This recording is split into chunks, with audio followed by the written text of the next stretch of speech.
Hello and welcome to the Ivy podcast. My guest today is Pete Gibson. He is the CIO of Friendly's Restaurant. Thanks for joining us. Nice to be here. So, Pete, I wonder if you could please take a moment to talk about your journey from being a commander in the US Navy to becoming a CIO. Um,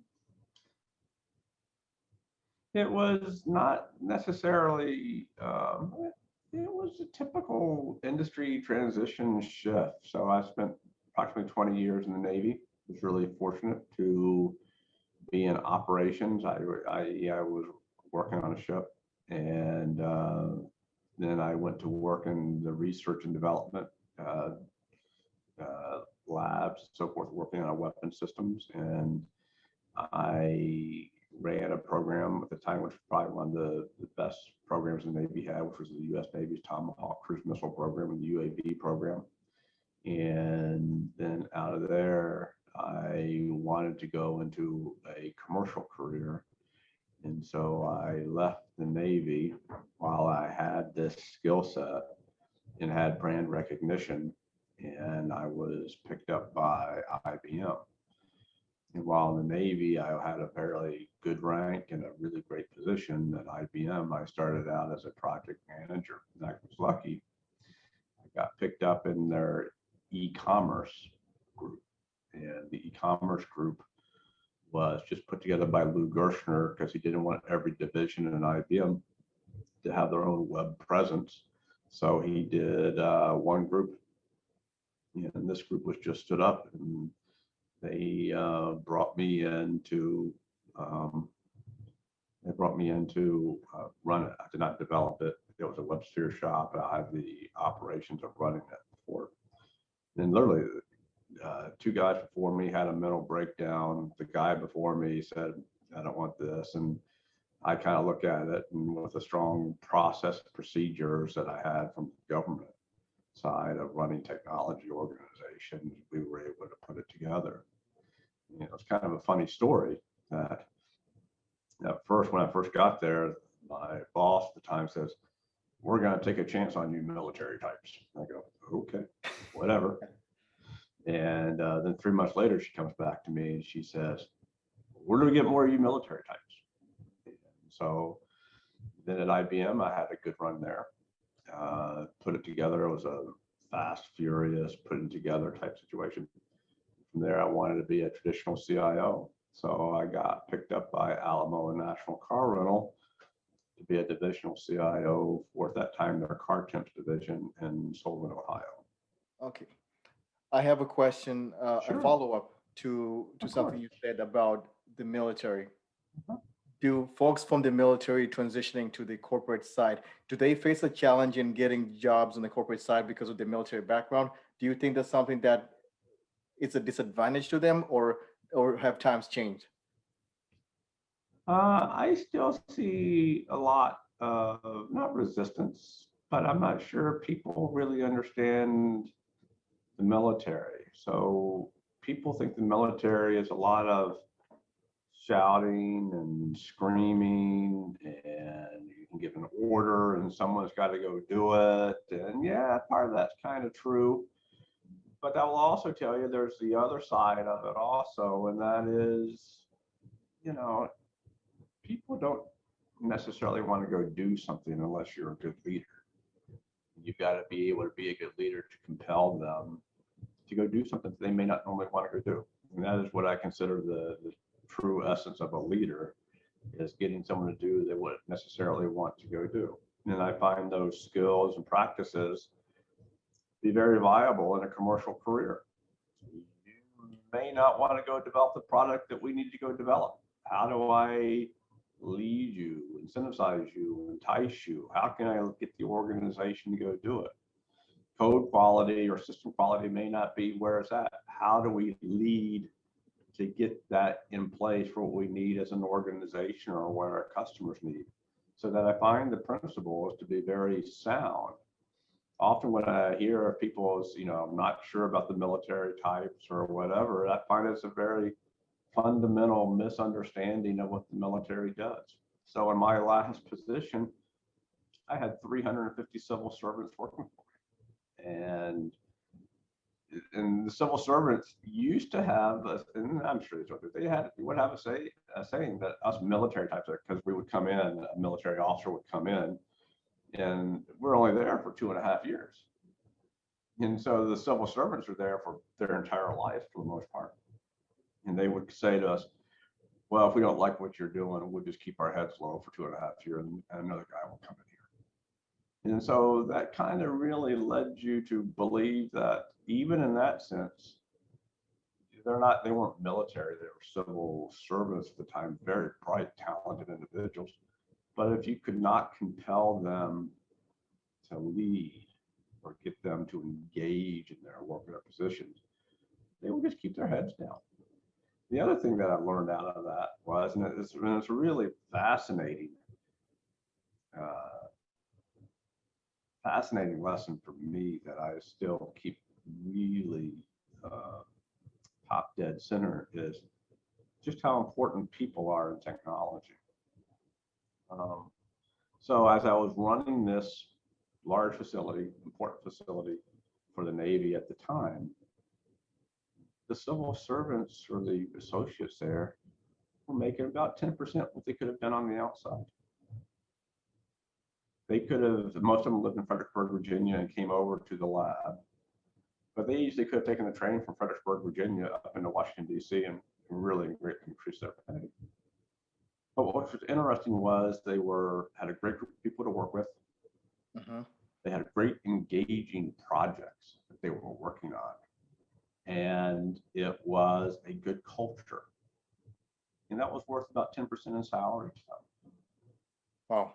So let's talk about your transition from the military to join the corporate world, starting with your time at IBM and as you progressed.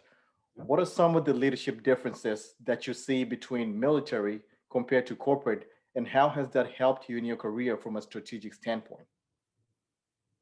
I would say there are not really a lot of differences. Yes, there's more fast pace and action, but you being a leader, you being accountable, you leading, you anticipating as a leader to keep your organization out of trouble, whether it be in the military or in the commercial sector, are very viable and really important to you.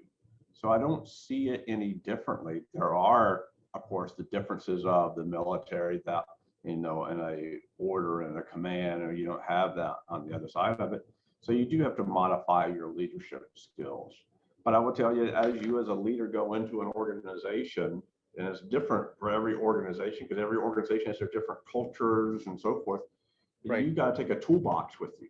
And that's what you carry with you. And in this organization, I need to do this. And in this organization, I need to do that. You as the leader have got to read and understand your organization. And then you have got to be able to apply the appropriate tools. And that is very common for the military as well as for the commercial sector. Got it. So essentially what you're saying is there's no cookie cutter approach where just because you're a leader, whatever work here, it's necessarily going to work here. It's very different. You have to approach it very different. It's based on the challenges that you So what happened there, so when I was in charge of the organization in the government, I didn't know how to develop code. I did not know how to develop a system. They were very much, I had people that were, if you remember, operating system ADA and coding to ADA and things of that nature for a long time ago. I had one of the nation's leading authority on it. I had nuclear engineers. I had a whole modeling and simulation team working on stuff. I knew nothing. I was a 35-year-old, I call myself a kid at 35, a 35-year-old person that I was just hanging on for the ride there. But I added a lot of value by understanding the organization, learning what they were doing. I learned and grew a lot myself, but I was able to grow that for another 6 years by selling an open architecture system into other parts of the government. At IBM, I took all those processes and procedures I learned there and put it into place here. At Alamo, it was Chapter 11. At Wyndham, they couldn't get an application out the door. It was a different set of tools. My biggest challenge was running an IT outsourcing company in China. Totally different work ethic and so forth. You have to understand the situation What do you need to go do in the management system? What do you need to go do as a leader? And then at that point, you can shape and mold the organization as to where you need to go. So it's You different. said you said you worked for an organization in China. I did. Are there any differences as far as leadership when you talk about corporate culture or just culture in general? Because China is a very different culture than we have here in the States. How did you find that to be over there in Asia? Very different. Very different, but very rewarding. A very educated, hardworking workforce, but also at the same time, they had the cultures and the norms that you need to deal with in that organization as well as any other organization. So there it was very bright individuals, very ambitious. The middle class was emerging in China when I was there. This was about 2010, 2011. So everyone wanted to do well, but is also is manifested on several other things too, that the extended family is still there. So over the young adults, there's a pair of a grandmother or grandfather still living in the household, still living in the apartment or the flat. They were able to have one child. It was a one child family, so it was one child, and they all lived under one roof. And everyone always wants the best in that organization, in that world. So getting in the best preschool for the kid is important, and that also brings prestige to the parents. You being fresh out of university or college, you get a job in a good organization, you becoming a manager real quickly is good in that organization, in that world. Even though you haven't even coded for a year or 2 years, you are expected to be a manager. Yes, you have to deal with all that stuff. Yes, you have to work with it. There are other cultures things there too. It's kind of like the cultural revolution that in that organization, like here in the States, I work really hard to make sure I'm approachable and can talk to me and they can tell me about problems. In the Chinese culture, they necessarily won't tell you about problems because something called the Cultural Revolution, if you have problems or whatever, you kind of went out into the rice paddies and fields and same type thing. So they don't necessarily tell you about that. So as you as a leader, you got to have good checks and balances. I would still do the normal interpersonal relationship with the various people and so forth.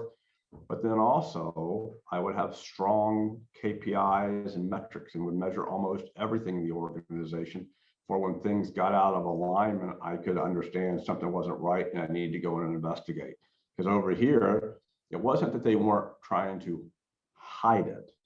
They weren't being deceitful. I want you to understand that. But maybe they just don't bring it up and they just might try to solve it themselves for a longer period of time than they should go do it type thing. So having to understand that culture was good. And I made mistakes. I think it's important to understand leaders make mistakes. I remember probably one of the hottest jobs market I ever saw was Shanghai outside of and I had about 1,000 people, and they outside the doors every afternoon would be people from other organizations handing out open job position flyers to our people leaving the facility and so forth. I had a lot of open positions and I had people on the bench, and that's kind of another story. But as an American executive, we're going to figure this one out. Everyone's free at lunch, 12 o'clock. We're going to go have a meeting and we're going to figure this out. Lunch is important. Lunch is important to the young people. It's very much a collaborative talking type culture. And so I made mistakes and I did not endear myself to the organization, but out of it, by doing the right things and the right incentives, understanding the culture, we were developing code that was 70% defect free. I'd give it to you for any period of time. I don't care if it was a font, radio button, whatever it was, that was small, it would be right because we had really solid governance, beliefs, norms about quality. And we focused a lot on not mandating quality, but how do we get quality in? So it was a software quality assurance and SQA approach to software quality and system quality as compared to a test approach into quality. Thanks for sharing that personal experience that you face when you're in China. And one thing that we like about having executives like yourself on the IP podcast is, people talk about their failures, their lessons learned, and how those have shaped them to be better leaders, long term. So thanks for sharing that. Over the past year, while dealing with the disruptive implications from the COVID-19 pandemic, CIOs Mhm. have had to continually play a central role and reevaluate operations to ensure they're focusing on more strategic priorities. Right. What are some of the factors that have enabled you to be resilient during this tough period? And what advice do you have for those leaders that may still be facing challenges on how to effectively execute on technology strategies post pandemic? Mm. Yeah, I get that asked that question a fair amount, and I would tell you it hasn't changed. And people say, Hmm. "What do you mean it hasn't changed? Your organization was greatly impacted, the industry was greatly impacted." And I go, "Yeah." So when I went to Friendly's, it was a not a big team. It was a good size, but not big. And they had not done a lot with technology over the years. Hmm. And so there are a lot of things that need to be fixed and changed. And so, but how do you go the proverbial, how do you eat the elephant? But it is one bite at a time. But you got to know where you want to bite first. And for me, it's always been IT as an enabler to improve the business through revenue generation. And so when I first got there, well, yeah, we put in delivery services. And they didn't want to do it at first. They want to put it in. And then I said, hey, we need to do revenue management, yield management, start looking at demand forecasting and analytics and things of that nature. Oh, by the way, we need to start taking a very much of an e-commerce approach to the sites and get good placement, good views on it, and watch this like a separate business. Hmm. So that when COVID hit, yeah, we had to do some cleanup, but we did not have to, as a restaurant company, like a lot of them did, we did not have to close. In fact, we only went down about 65%. That sounds like a lot, but for a lot of restaurant companies, they went down tremendously. A lot of hotel companies, they went down a lot further. Right. We were able to fight our way back to only being down 35%. And then when the dining room started to open up in limited capacity, we were only down 10% in October. And it's by focusing on the revenue. So really my philosophy has not changed. It's always revenue takes priority. So you have lots of things to work on. Yep, everyone gets it. You never have enough money, you never have enough resources. You always have a lot of customers that are demanding their project is the highest priority. And you'll get them into some type of governance, depending on what the organization culture is, some type of governance, to where you can look at all the different projects and all the different requirements, and you say which ones have the highest ROI. And it's just that simple. And then from that, you go, here are all the projects that we have on the books. Here are the ones with the highest ROI. We're going after these first.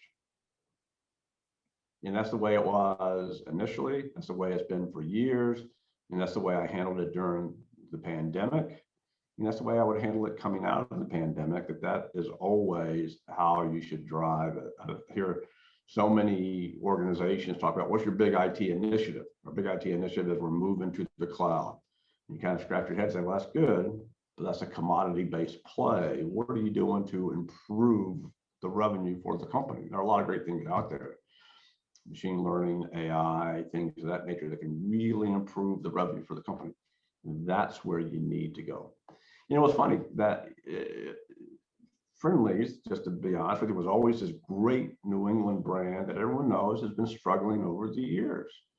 The CEO did a great job with a new menu, and that really got the customers there. But it wasn't until we got profitable, and then the operators on the other side of the table says, you know why we're profitable? And I go, I kind of know, but you don't really say. You go, no, what's wrong? He says, delivery. Delivery made us profitable.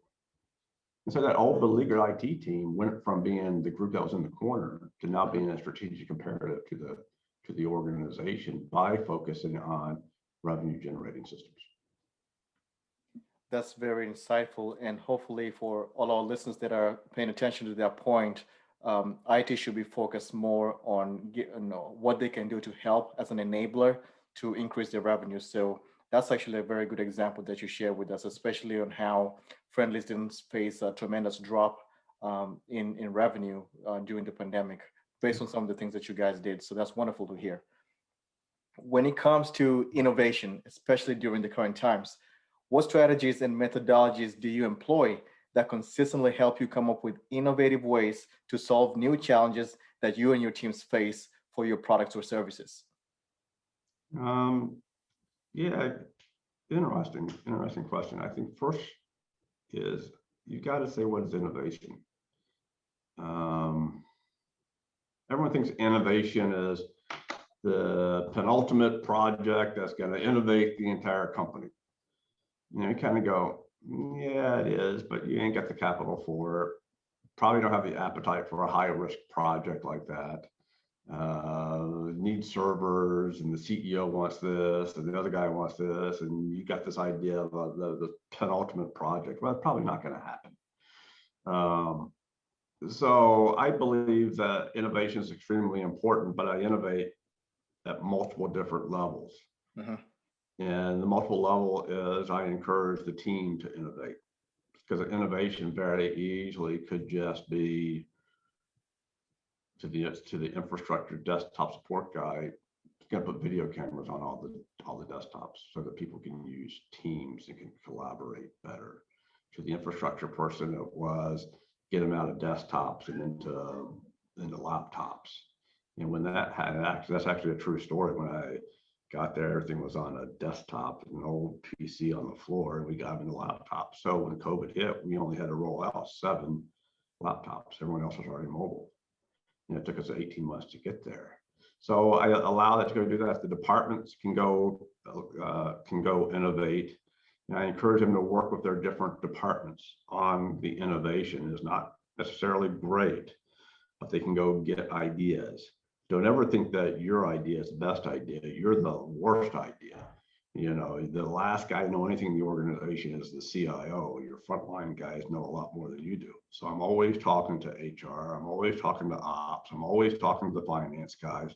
What do they need? What's on their list? I always have my list of potential projects ready to go that will help out, and we can tie in the revenue to it and so forth.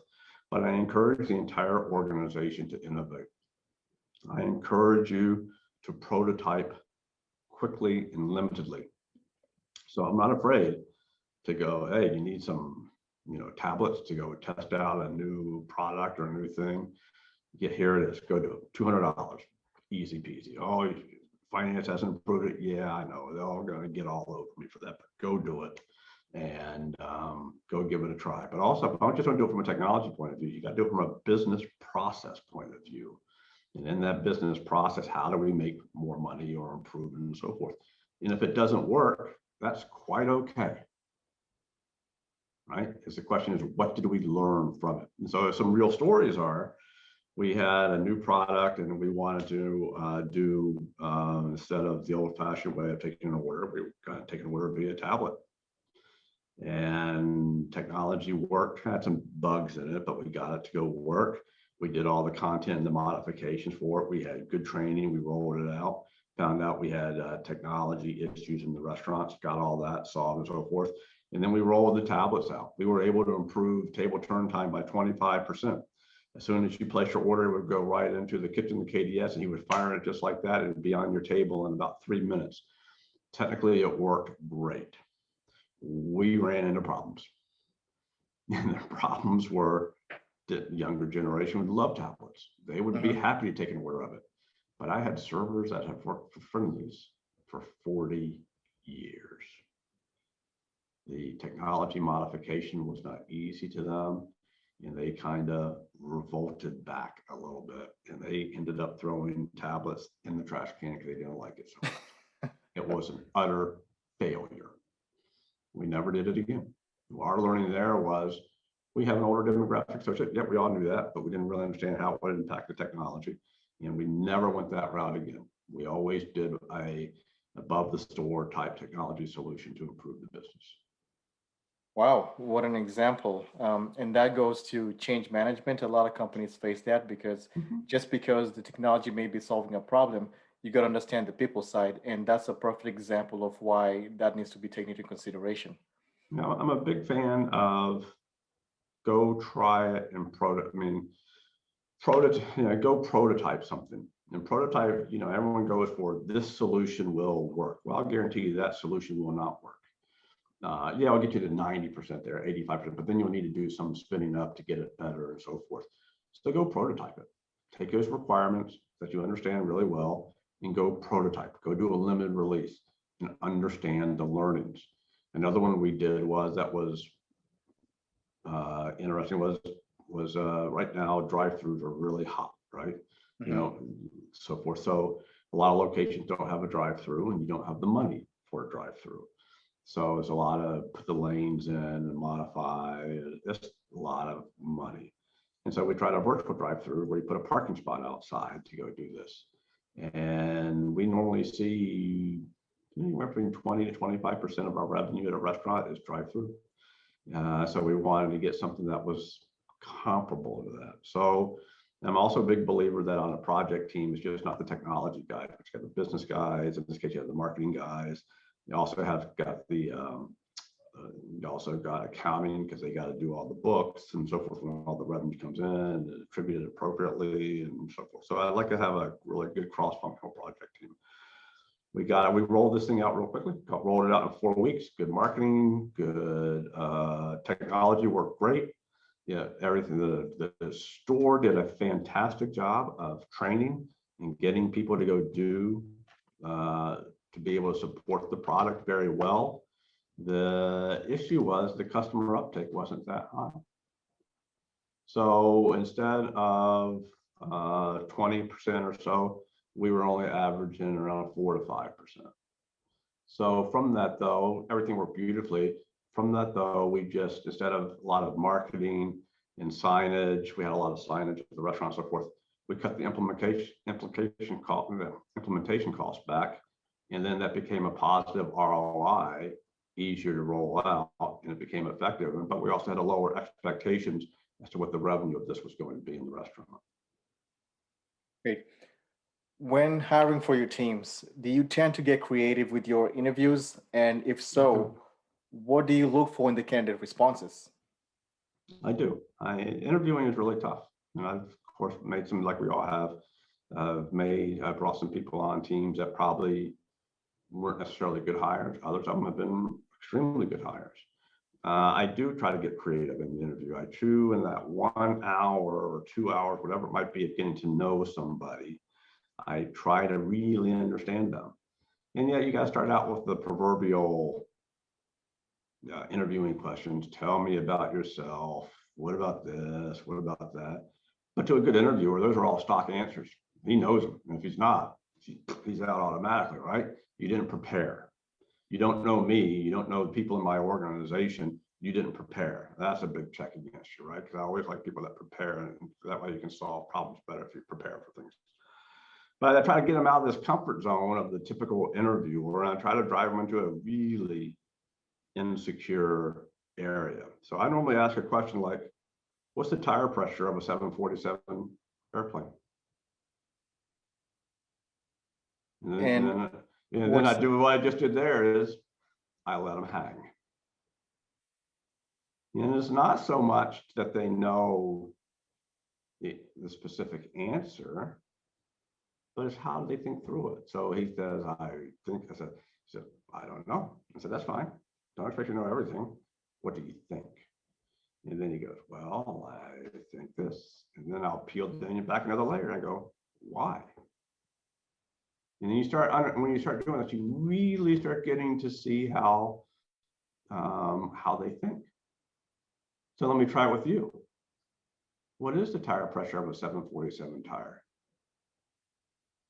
I would probably say somewhere around 700 psi. Hmm. And the reason I would come up with that is because I have a bike and I've had two bikes. One was taking 40, the one that I currently have takes 60, but it has a Hmm. bigger wheel wall. Yeah, So given the size of the wheel wall over 747 tire, I just projected that by, let's say, 10x. yeah. Okay, so 10x, fine. What does that tire have to do as compared to your bike tire? It has to withstand a lot of pressure and force while landing the aircraft. So that has to make sure that the PSI in there can help support and withstand that, so that the tires don't fail during the landing process or even takeoff. That's right. So you actually have a good train of thought. A lot of people don't know. How would you find out what the tire pressure is? This has actually changed over the years. Back in the early 2000s, there was no Google. Right. Most people now will say, I'll go Google it. And that's very much acceptable to go find information about a subject you're trying to tackle. It's very much.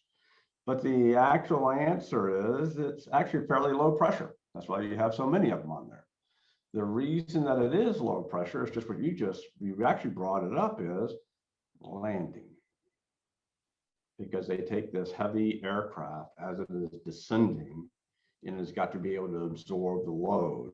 So the tire has got to be able to give and flex. So it will really flex during that time period to absorb the load. Whereas your bike tire doesn't have a lot of give in it. You hit a bad bump, you're going to blow that. You're going to blow that.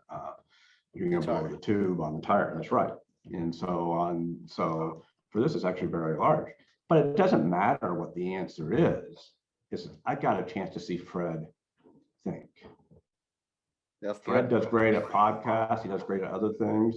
I just put him into an area and I get a chance to say, well, he's got some actual logic behind what he's doing. He's comparing it to a bike tire. He's comparing it to this. He has some thought as to what he is thinking. He's just not saying in here in front of me saying, I'm a great coder. So That's good. That's good. And for our listeners, they may be interviewing with Pete. You just got an insight onto what kind of questions that you need to prepare for.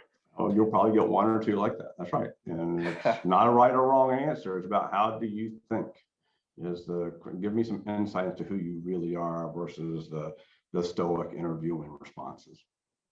Right. And sticking with the interviewing aspect, what are some of the attributes that you found to be ideal when hiring for leadership positions within your vertical? Genuine. I like genuine leaders. I like leaders that say, didn't go well. I can take that, believe it or not. I don't like to be caught flat-footed, but I understand things don't happen. And I can take that. And then we as an organization need to understand why and improve upon it. So I think one of the best traits is genuine. The other thing that I think is really important is being an interpersonal leader. You don't necessarily have to be a subject matter expert, but you've got to be subject matter knowledgeable. The other thing that I often tell folks is, when you get up to a certain point, you don't know the answers. Fred doesn't know all the answers. Pete doesn't know all the answers, but I expect my leaders to be able to ask the right thought-provoking questions to make sure that he de-risks the problem effectively so that we are successful. That's what I expect out of you. So that's when I am looking for folks on that. Yes, you got to know what you're talking about. Yes, you got to be knowledgeable, but more importantly, you got to be a genuine leader. Are you going to be the guy that's going to be there when everything hits the fan? And I don't want your hands on the keyboard. I want you providing leadership to the team that this is what we need to go do. This is how we're going to get through it. And we're going to be successful if we go do this type thing. And that's what is important. And often, if you look at my background, people ask me, says, I graduated with a degree in human relations. And they say, wow, you're not an engineer. And I said, no, I'm an engineer by trade and not training. And they go, well, you gotta have to know. And I said, I got news for you. They said, what's that? That degree in human relations is probably one of the best dang on degrees you can have in technology. And it kind of always blows the HR guy's mind. I go, poof, what do you mean? And I says, systems don't build themselves yet. Systems don't repair themselves yet. Technology is a people game. And we're back to that leadership point. When things hit the go wrong, are you the good enough leader that the whole team wants to stay there that night can solve the problem? Are they good enough that they're not going to quit until the business is back up and online? And it's not yelling and screaming, and we got to go do this. You're not committed or loyal or whatever. It's that you've created this leadership and this culture that they're going to come in and they're going to solve this problem.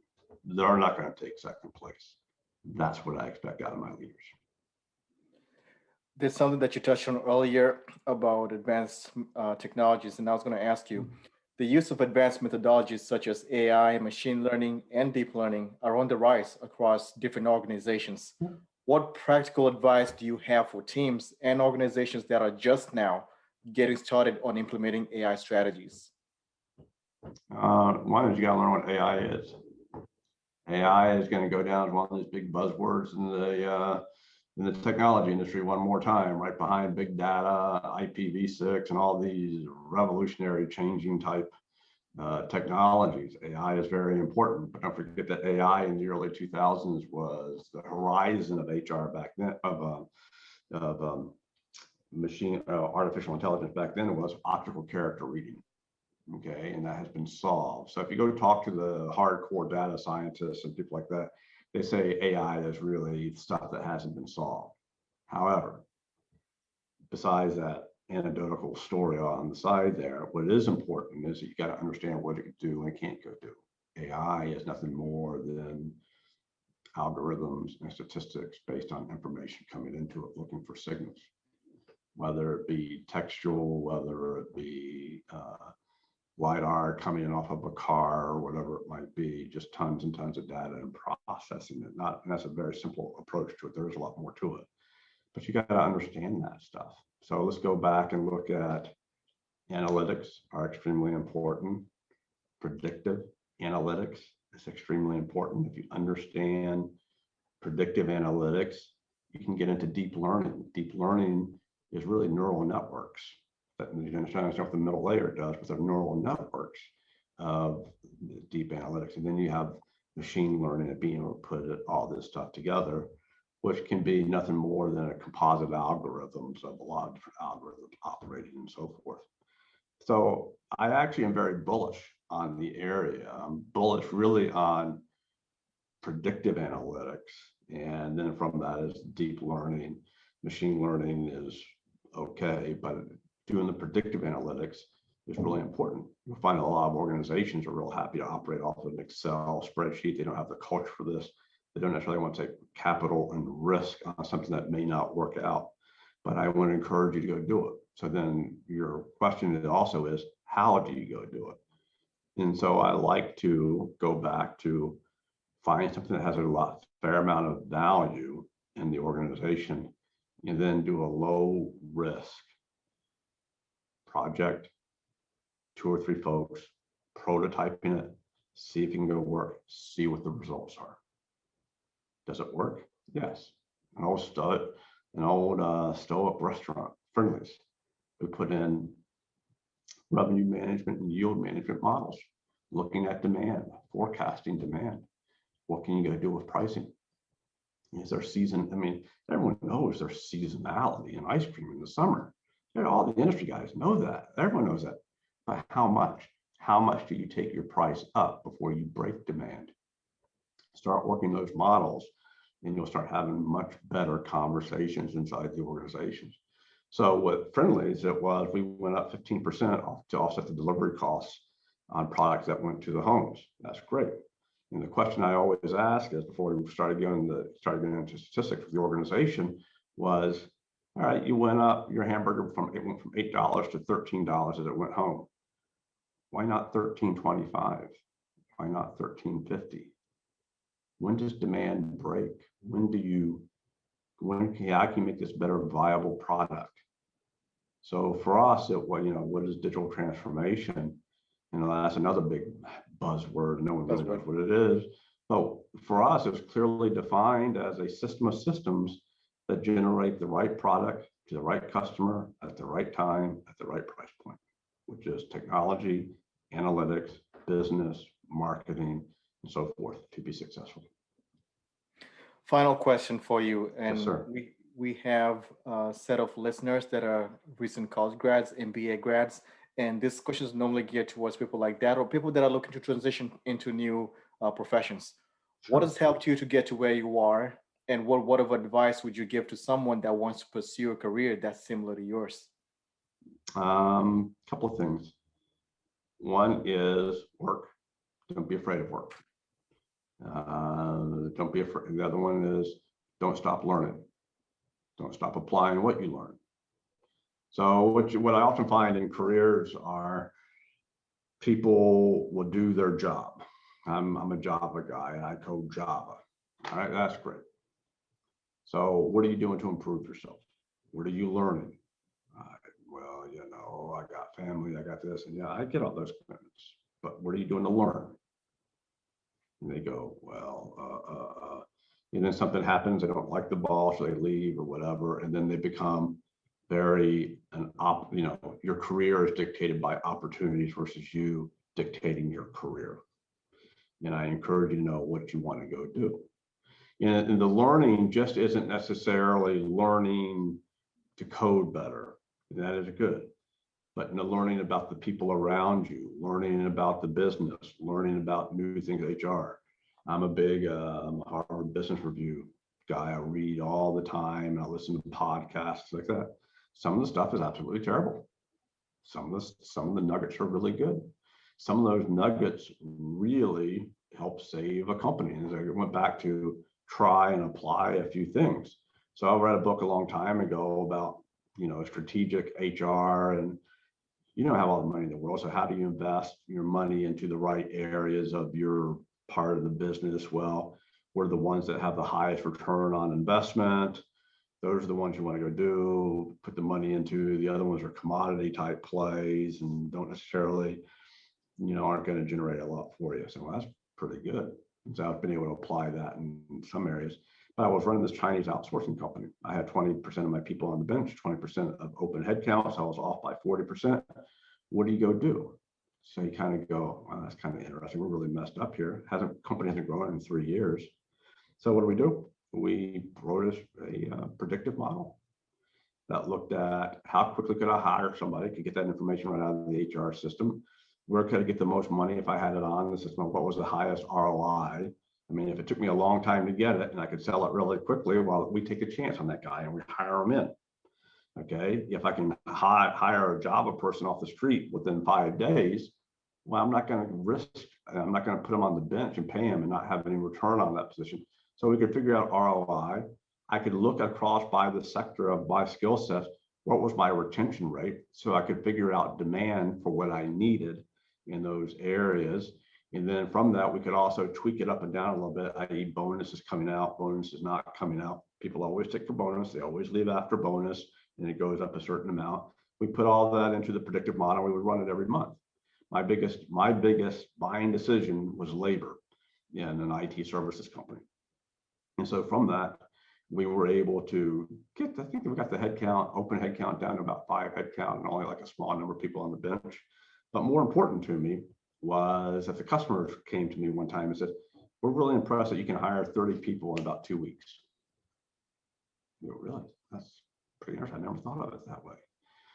But where I got it from was my reading from the HR book a long time ago and just saying, let's try putting that in a model. They had a rudimentary model over there. Let's try putting a model over here and see.